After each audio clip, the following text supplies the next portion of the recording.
ये सिर्फ 5 उंगली का खेल है।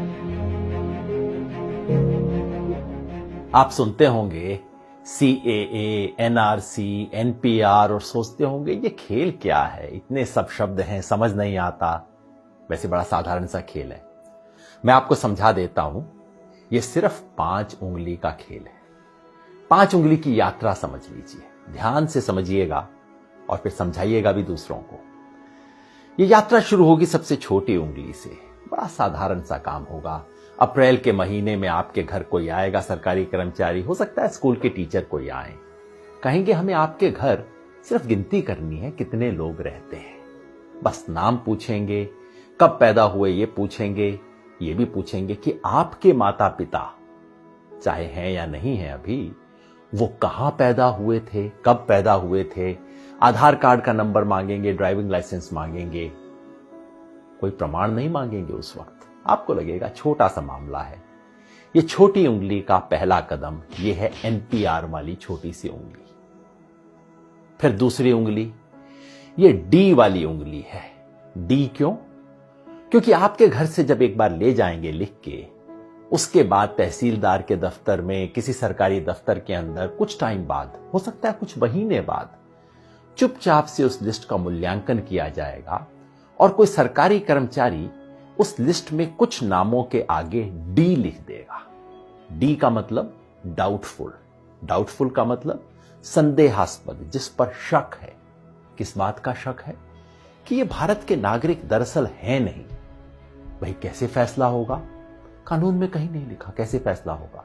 हो सकता है आप अपने माता पिता की आयु नहीं बता पाए हो, कहां पैदा हुए हैं नहीं बता पाए हो सकता है आधार कार्ड आपके नाम से इशू हो लेकिन आपके पास नंबर ना हो, कुछ भी हो सकता है।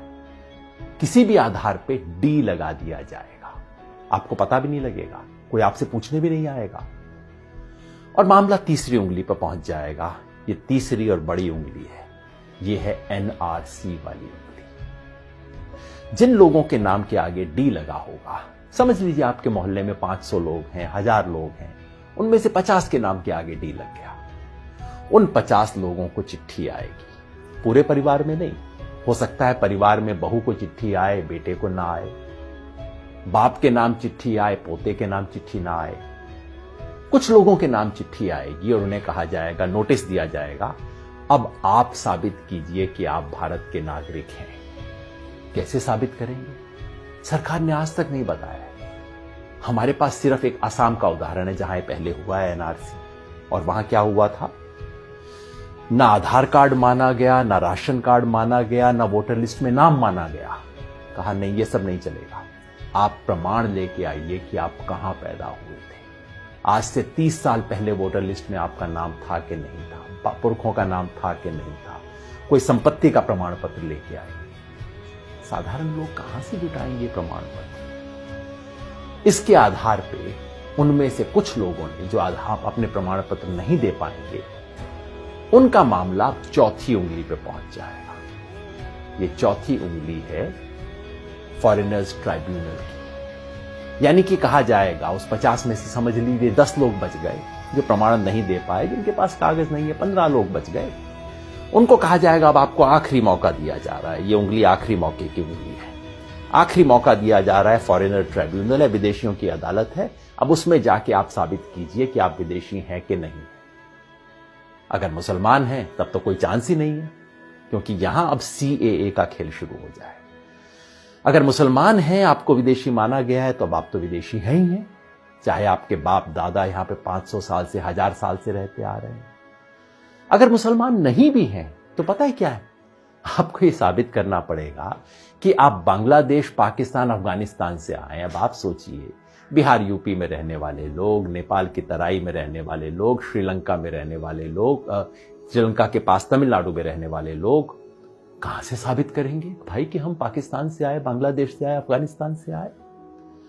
फॉरेनर ट्राइब्यूनल में अगर साबित आप नहीं कर पाए, जो लोग भी साबित नहीं कर पाए, वो लोग विदेशी घोषित हो जाएंगे और मामला अब चौथी उंगली से अब अंगूठे पे पहुंच जाएगा, अंगूठे तले दबने वाला। ये है डिटेंशन सेंटर। डिटेंशन सेंटर का मतलब जेल, विदेशियों के लिए बनी हुई खास जेल। भारत सरकार इसके नियम बना चुकी है। डिटेंशन सेंटर आसाम में बन चुका है, कर्नाटका में काम करना शुरू कर चुका है, बाकी 10 राज्यों में बन रहे हैं डिटेंशन सेंटर।